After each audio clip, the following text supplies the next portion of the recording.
Hey guys, welcome to Broad Streets of Britain with me, Dave Short, and it is a special end of year show. And as you can see on the screen, I am joined by some very, very special guests.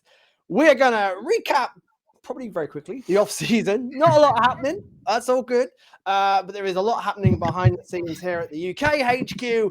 London series news build up, that magical evening with Chase we'll get into as well, and what it means to us as British fans to have the Phils coming here next year. Yes, it's really happening. And a big end of year Phillies quiz. How well do you guys remember the 2023 season?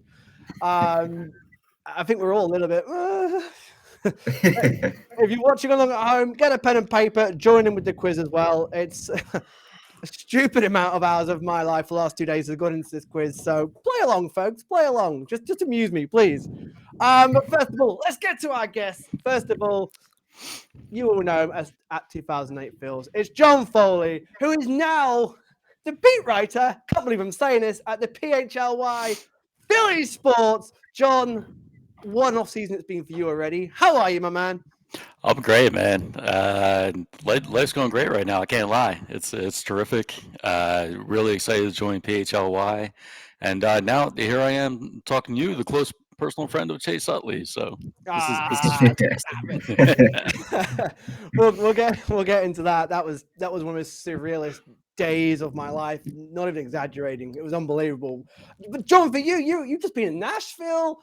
At the start of the season, I remember us talking, and you were just 2008 Phils. Now you're a beat writer. You're going to Nashville for the winter meetings. You're going to be covering all the Phillies games in the media.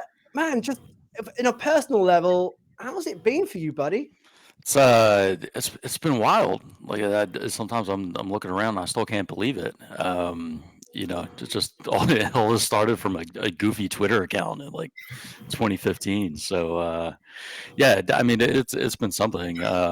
Even just being out in Nashville and meeting all the folks out there and people who've been in the industry for decades. All the faces from TV, MLB Network, ESPN. That was an experience on its own.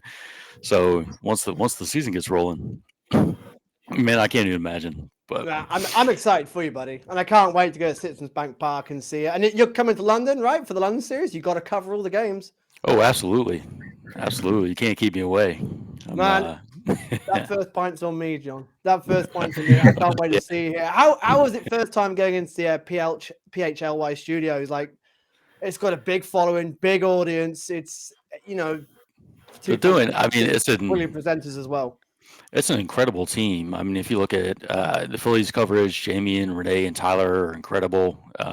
Just real professionals. And then you look at the coverage of the other Philly sports, and then the names they brought in there. It's wild. Just to be a part of that is incredible. And the studios themselves are top notch. In the sort of Northern Liberties area of the city. It's like a big clubhouse. They got the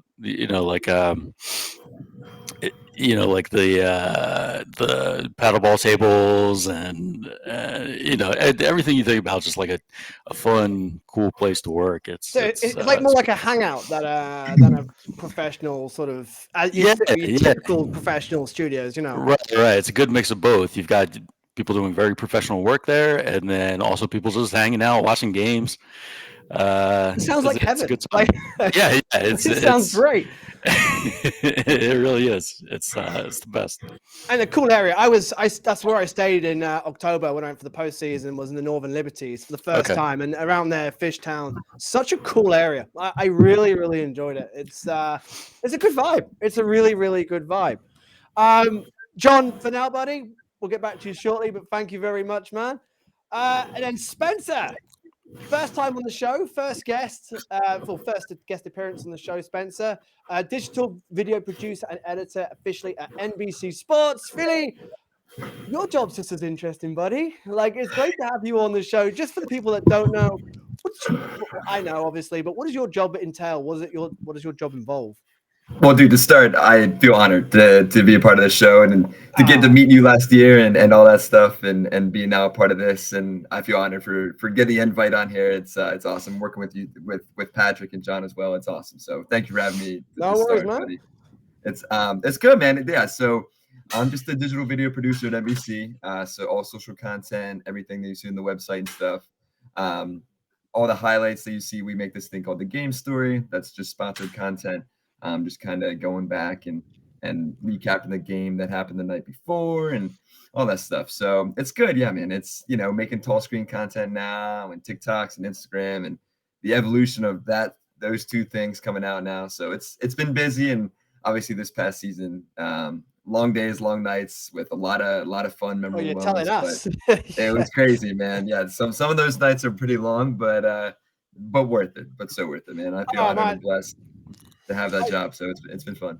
I saw you in the celebrations in the locker room. I could see you in some of those pics, like living your best life down there. It's been awesome. And I got to tell you, man, ever since you put the post-game show onto YouTube, that's a lifesaver for us because we don't get the post-game as part of the MLB TV subscription. It just literally cuts out after the after-game interview. So for you guys to put that on for us as international fans is great. It's great catching up. Maybe not so much after the losses, but after the wins and the big moments, it's great to relive it. So I got to thank you. That's a great call Dude, from you guys. that means so much to me, man, and to us at NBC. That's kind of why we did it, and having fans all over the world, fans of Ricky Bo, fans of Michael Barkan, fans of the whole entire thing, and of course of the team, man. That it means a lot to us, and going back and even talking to some of the higher ups at NBC, man, people appreciate hearing that a lot. So I'm glad. It makes me happy putting it up there, especially, dude. Hey, but you never know when you get Ricky Bo fired up after a loss too. That's some of the more memorable ones you got going on. So it's always good. Yeah, sometimes that's worth the viewing alone. If we've lost a game, I'll just click on just to see, and I'll see Twitter lighting up the Ricky Bo quotes. So it's like, okay, all right, I'm in. In the middle of work, nothing's going on. Take a bit of Ricky Bo on to get me fired up. Exactly. It's a good way to start the day. You a graduate of Westchester University, right? Yes, sir. Yep. Were you a Phillies fan growing up, or? So it's crazy, man. So both of my parents were in the Pittsburgh area in college and stuff like that. So growing up, Pittsburgh fan. Unfortunately, I got this thing behind me, the Steelers picture. But dude, living here now for 5 years in the city, coming up on 6 years now, it's hard not to, man. It's hard not to root for even the Eagles and stuff and Jalen Hurts and what they're doing. And then obviously working alongside this team since I started there 6 years ago. It's been a journey. A Gabe Kapler journey leading to now success lately. It's been fun. It's hard not to kind of change the fandom a little bit. And especially growing up, I actually grew up an Orioles fan where I grew up like 45 minutes. 45 minutes north of Baltimore. So watching that baseball from 5 years old to 16 years old, just every summer and stuff. So it's refreshing when you come here and you got a decent baseball team finally and an owner that is willing to win no matter what. Man, and Orioles is one of those teams that like everyone likes the Orioles. Like you can't not like the Orioles. Not like the Orioles. I don't know anyone who doesn't actually, even if they don't support them, just don't not like the Orioles. How about it? Teams like it's the Orioles. Yeah, great ballpark, great team. They're always the underdogs in that division with the Yankees and the Red Sox and Blue Jays. So they're always like the plucky Orioles who had a fantastic season. And the Phils are playing the Orioles next year at Camden, right after the London series. So that's gonna be. Oh man, I'm torn. I really am tempted to fly out after London and get out and see the Phils at Camden because that's a bit of a bucket list right there. And then they're at Fenway straight after as well. Two bucket list stadiums, man. I mean, Camden Yards. You have to see it at some point, dude. It's one of the more like beautiful things in the entire country. It's you walk in there, it's baseball heaven. It's up there with the Pittsburgh. Pittsburgh's awesome as well. But yeah, man, if you can get to Camden Yards, that's where I grew up basically. So it's awesome. It's gonna be so the Phils are in London, Boston, and Baltimore in 1 week. That's going to be a surreal, incredible part. Are you planning on coming to London next year for the London series? That's the goal, man. That's the goal. I was hoping we can get out there and see you. We're trying to get a team together right now, and it's obviously even getting ready for the Super Bowl. If knock on wood, if that's a thing. Yeah, absolutely. So we're shooting to be out there though, and looking forward to seeing you and the whole crew, and hopefully be a good, successful trip too. Oh yeah. When they're here, the business has to be taken care of. We Exactly. can't go out losing to the Mets. No. Spencer, buddy, I'll get back to you very shortly. Thank you, my man.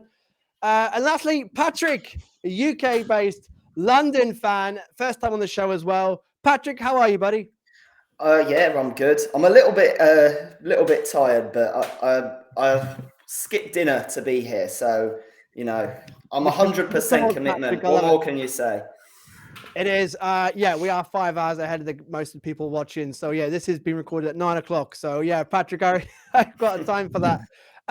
For those that don't know, mate, how did you become a Phillies fan? Because every international fan has got a story of some sorts. Because obviously we're not from the area. When we fell into it by luck, by chance. Some people just randomly picked the Phils. What's your story, buddy?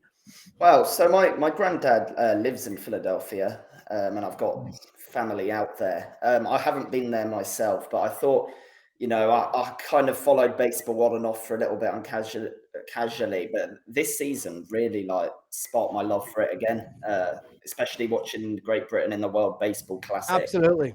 And I thought, it was worth really following the sport properly, playing the sport as well. That's the first thing I did after the Classic was sign up to play. And who for? For the London Mets, which the reigning champions. Quite their name, yeah. I mean, I'm not playing for the national NBL team, yeah. But I'm in the organisation. But I mean, it's an exciting time for British baseball. Obviously, targeting the 2028 Olympics. The new facility opening in Brent Cross, which I did a training session in, and that's really exciting. I spoke to one of the coaches there who was targeting the Youth Olympics for the Baseball 5 team. So I mean, it's so great to see the sport grow.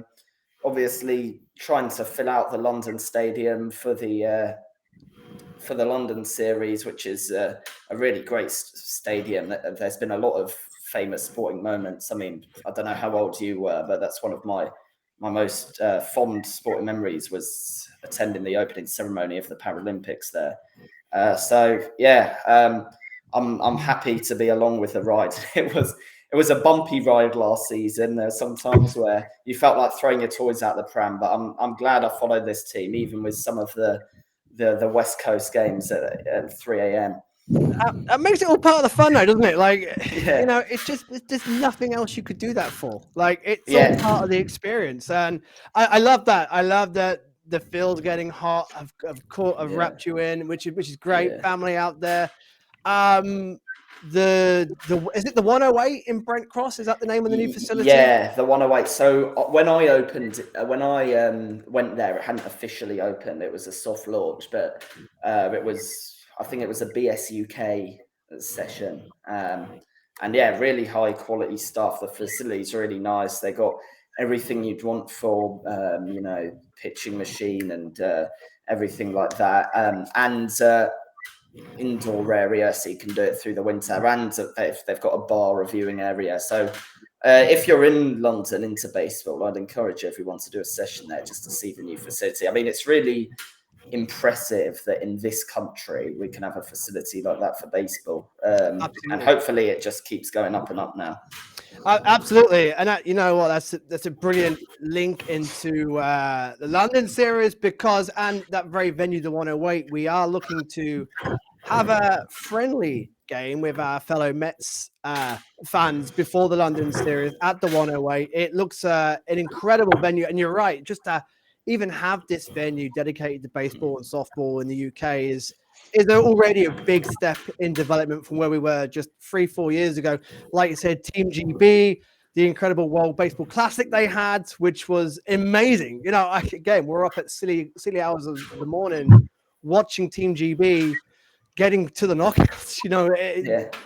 What they achieved. Harry Ford. Yeah, he was absolutely magnificent, and it'd be great to see Gabriel Rincones if he comes through the Philly ranks. Representing GB and Philly at the same time. Runners up in the European Championships as well. Yeah. Like you said, London Mets, a fantastic organization, National League champions again. Doing really well in Europe.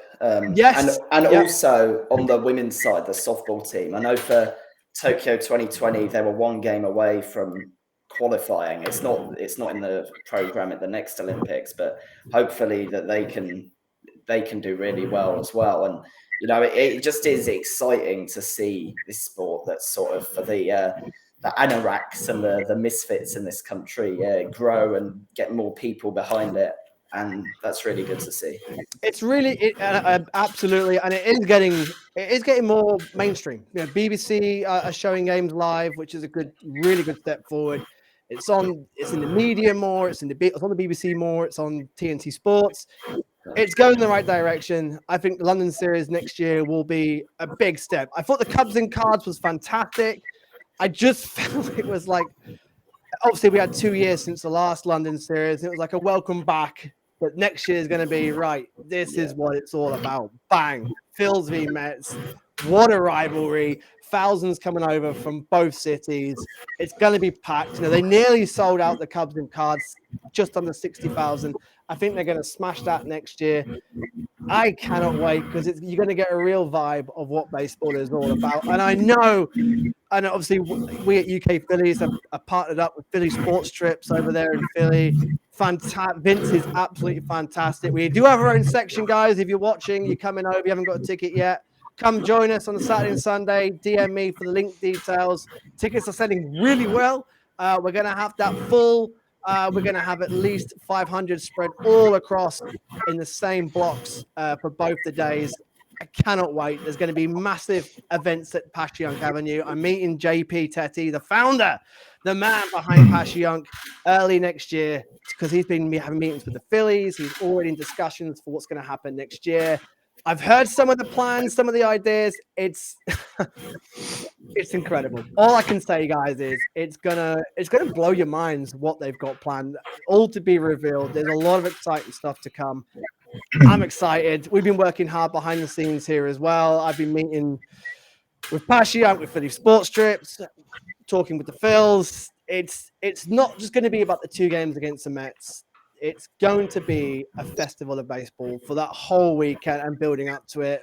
If you're debating it, if you're thinking about it, if you've never been to London, if you have before and just thinking, I might do this, just honestly, it's nothing like you have ever experienced. Do it, guys. Do it for a bucket list opportunity because you will not regret it. If that doesn't get you fired up, man, I don't know what will. I'm ready to go now, man. I'll see you tomorrow. It's really like Passyunk are going all out. That this is it for them. PHLY Sports trips are also doing some big events as well. Tailgating ideas, which will all be coming out soon. It's just why it's incredible. The experience more than anything else is going to be incredible. Chase is going to be there. He's bringing some friends as well. From the 08 team. There's the Illuminati that's going to be there. You guys are going to be there as well. It's just going to be a party. It's going to be a festival. I'm fired up. And that day with Chase, first of all, big thanks to MLB Europe and to Adam, Sam, Rene, and Ben, who are my teammates at the MLB Europe quiz. We had a great night. We did lose to the Mets, guys. We had a few beers by then. It all got a bit hazy. Nothing wrong with that. Nothing wrong with that. Nothing. And in fact, if it wasn't Ben, if you're watching, he knows. If it wasn't for him, we wouldn't have got anywhere near to anybody. Shout out Ben because he's plays baseball with me at Finsbury Park as well. So hello to you, Ben. Oh, Ben. Yeah, Ben. He's a top guy. I tell you what, he really surprised me. And he really impressed Chase as well with his knowledge. He was fantastic. It was a great night by MLB Europe. It was ourselves, UK Phils, 5 of us with Chase. The Mets had Mookie Wilson, who was a great guy. Never met him before. Didn't really know much about him until I heard he was coming. Great guy, really down to earth, charismatic. Really got involved and got really sucked into the idea of it all. He loved it as well. So the UK Mets guys, we had a few MLB UK community guys. Some media were there as well in different teams. Phil Jupiter, who's a big UK comedian, was hosting it. He was fantastic on top form. It was a top night. And lots of great giveaways. Really just got you pumped up for London series. And then my morning with Chase was just was just I still look at the pictures and videos and pinch myself. It was unbelievable. It was 2 hours, a full-on film crew, 2 cameras in the back of a black taxi, which I know sounds a little bit dodgy, but it was just awesome. Producer, we had to go around different London landmarks and do different shots, different takes. You had people stopping with cameras, like taking pictures, like going, "Who are these guys?" And Chase, a few people beeping the horn. One person drive past going, "Yes, Chase!" It's like, people recognized him in London was just awesome. It just surreal. Chase was unbelievable. Like, he is the man. He was just so open, so friendly. And I can exclusively reveal, guys, he said, and it was on camera. If it doesn't make the cut, then fine. But he said that if the Phils gave him the call to go back in any capacity, he would always go back to the team that gave him his opportunity. There's an exclusive. He would. And to be honest with you, I can see him going back. I think it will happen. That's big news. That's big news to hear. It's on camera. It is, dude. It's on camera. I asked him. I don't think it was a bit off-piste. Like I meant to keep it London series based, but everybody wants to know. No, but he's so humble. That's the thing that got me the most. He's such a humble guy. Saying to him about how beloved he is in Philly and what an icon and a legend he is, and he just sits there taking it, and he's just humble back, and he loves the city. There is no doubt about it. He loves Philadelphia. He will go back. His phone is open, like he said. And I can see him going back. And by the way, if he gets in the Hall of Fame, it will be in a Phillies cap. He also said that as well. He was unbelievable and got me to say world fucking champions next to me. That was unbelievable. The producers were sat there going, "Can you say it?" Chase went, So I was like, "Yeah, I'm taking this moment." And that's awesome. As you should, man. That's a once in a lifetime thing. I just went all out, and it was just surreal. I wasn't too nervous, and then 10 minutes before, I was like, I'm meeting Chase Utley. Wow, damn, this is happening. He's gonna be pulling up in a taxi. But the moment he got there, it was unbelievable, and just gave up nearly his whole day to do this filming, do this promo for London series. What a guy. What a day. I'm still on cloud 9, just thinking about it, just reliving it back in my mind. Wow, what a moment for me. I've probably peaked right there in my life. Let's talk Phillies. Let's talk the off season so far. John, you were at the winter meetings. I don't know. I kind of expected it to be quiet. I just didn't feel the Phils are going to make any flashes till spring. Is that the vibe you're getting as well, John? The Phils are it'll probably be spring before we see anything, or do you think they are cooking behind the scenes? I think that's right. I mean, I'd like to think maybe they're cooking something up behind the scenes, but that's really not the vibe at all. They have been listed as one of the 7 teams in the mix for Yamamoto. That would be incredible. Also doesn't feel like something that's super realistic, but hey, they're making their pitch, they're taking their shot, so at least they're, giving it a good try. For the most part, yeah. I mean, there's been year after year now where the Phillies are major players. Signing Trey Turner last year, but this wasn't the year for them to this wasn't the year for them to be in the spotlight, and that's okay. I mean, they locked up Nola, which was their most important piece of business. Yeah. They've got a rotation. So we'll see where they go from there. I'd still expect them to add an outfielder, out in left field, probably right-handed bat out there for left field. You need a reliever, probably a right-handed reliever to replace those Craig Kimbrell innings. But I wouldn't expect much more than that. Again, they may come out and shock the world and say, we got to keep up with the Dodgers and Braves and create our own super team. But I don't know if that's really in the works. I think it might just be, mid-tier players after some of the bigger dominoes fall. And yeah, probably not even December.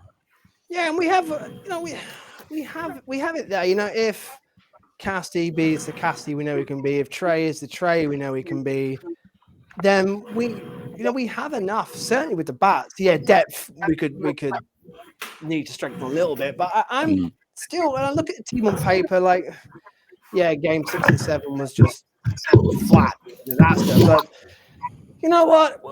I don't think we're that far away. I really don't. And I think it is more down to depth pieces that would really help us push us on the most. Yamamoto would be amazing. It would be fantastic.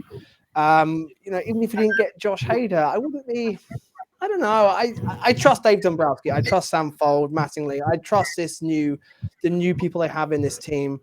Dave hasn't really put a foot wrong so far, has he? I trust him 100%.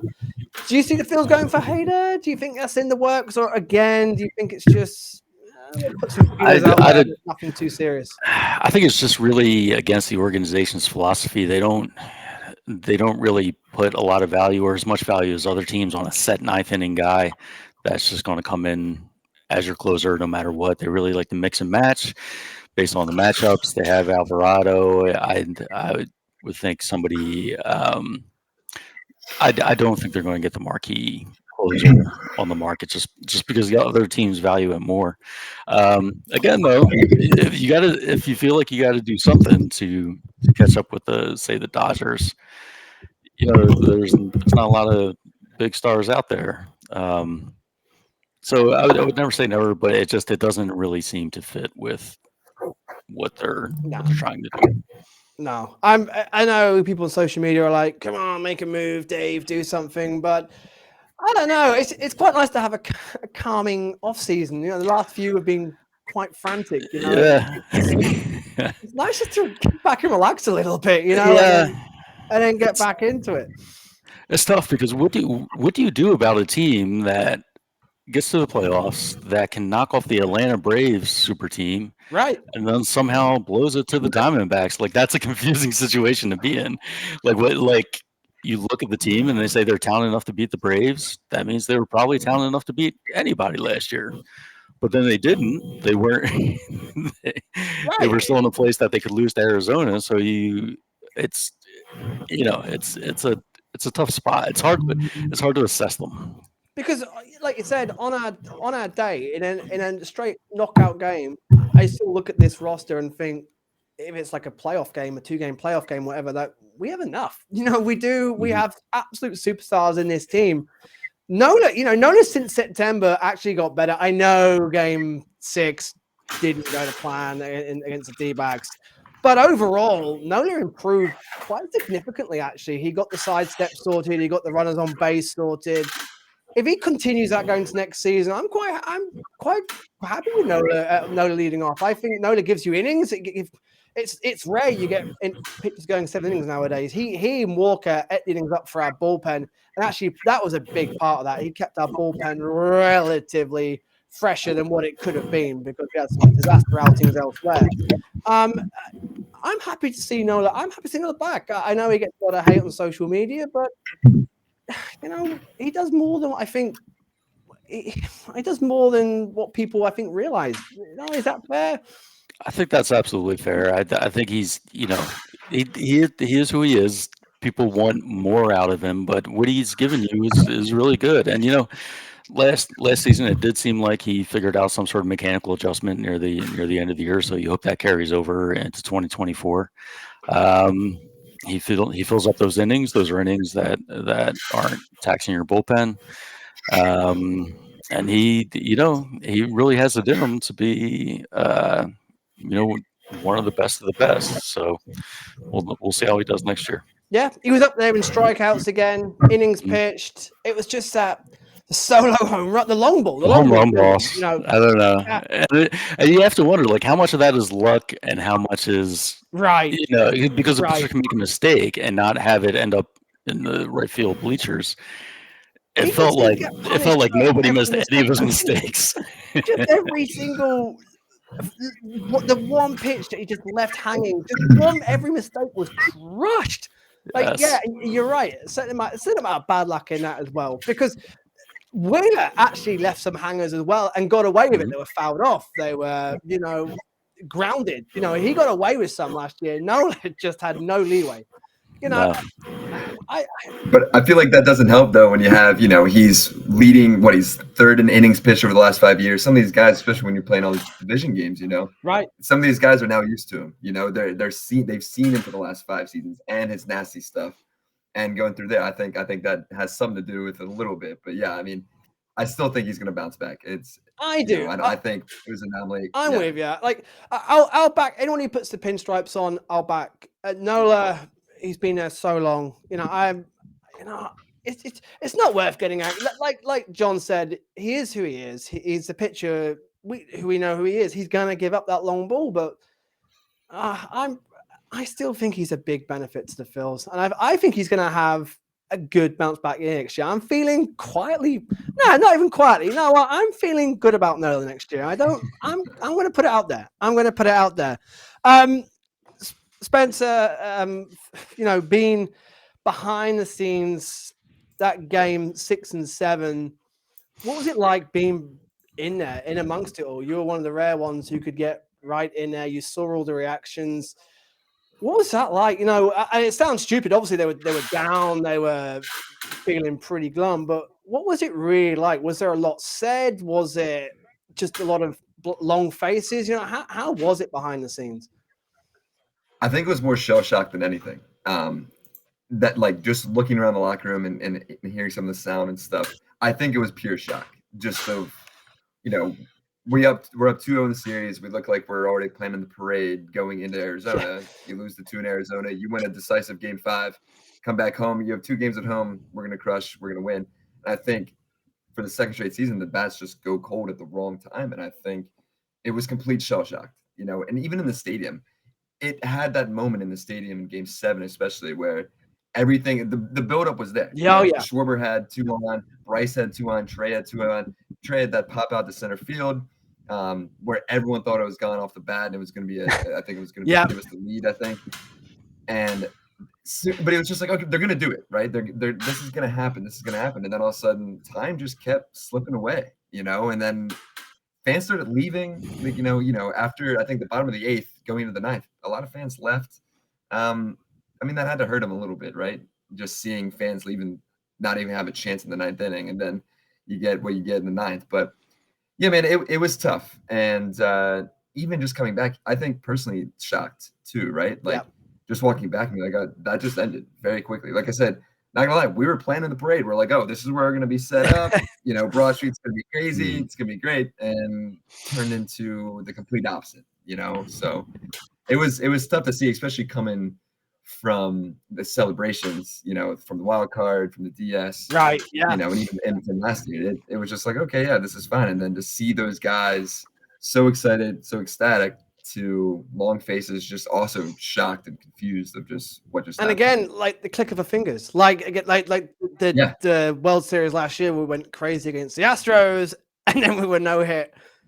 It's feast or famine with the Phils. That's what I've learned in 11 years I've been following the Phils. It's feast or famine, and Patrick, for us over here, the long hours. I remember going to work on 2-3 hours sleep, wanting to just bury my head in my work keyboard.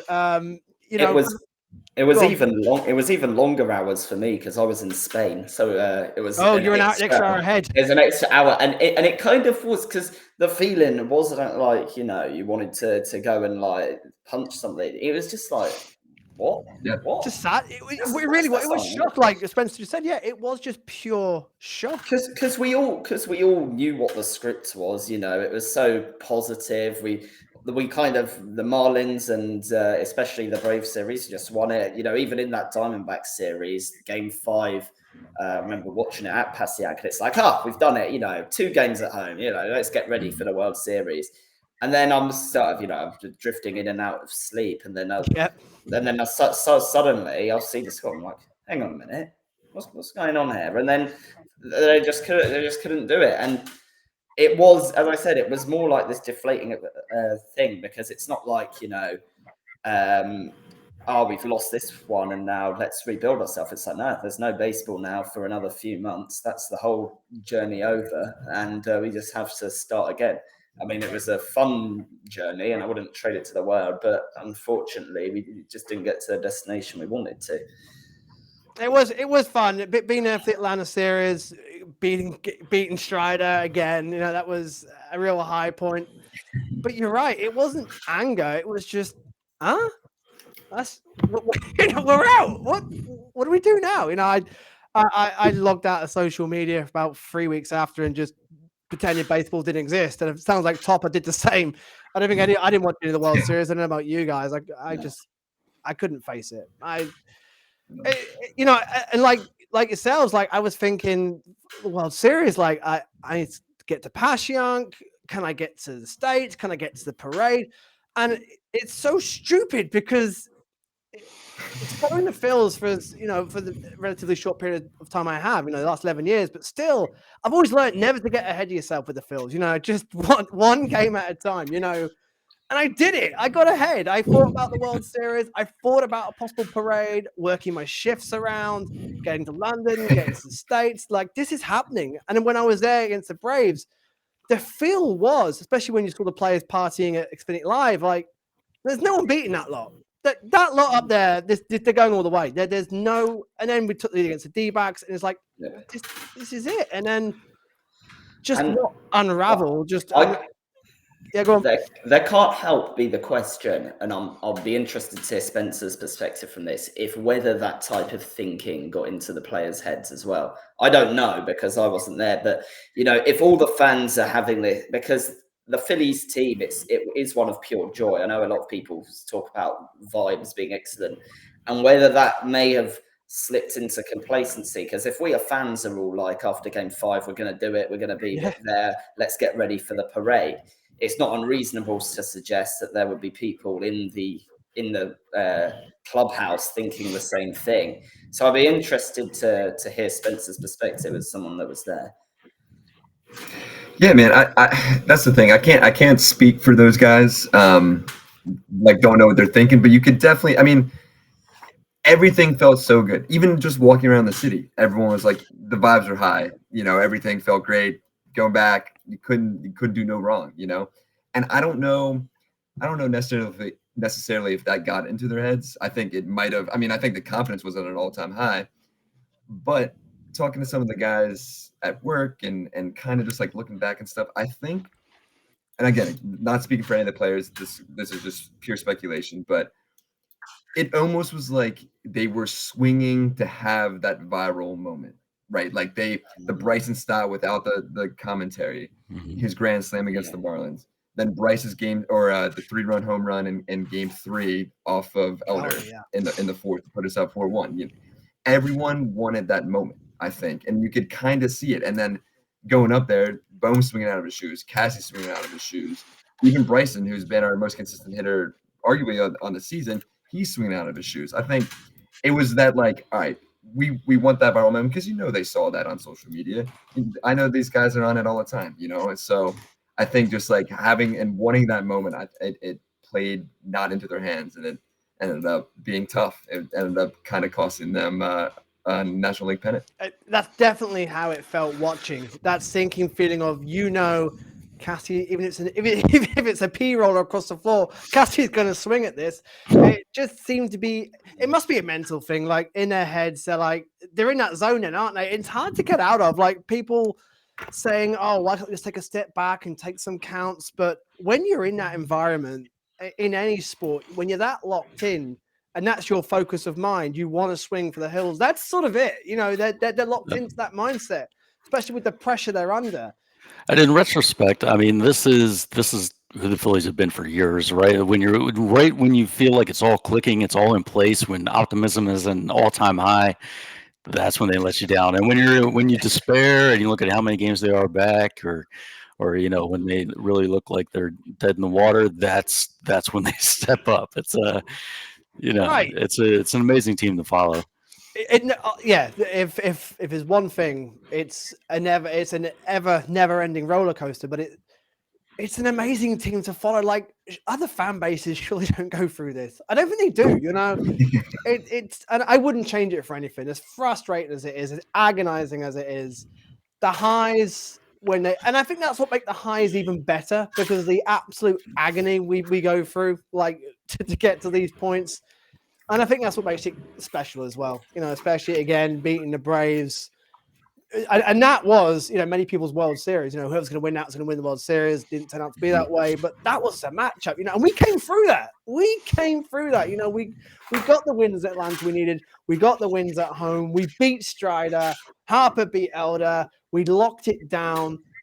You know, it wasn't straightforward by any means. There's a few nervy moments, but we did it, you know, and which for me, I know the Braves have improved and Dodgers are improving, whatever, but I don't know. I still don't think we're too far away. But guys, let's quiz.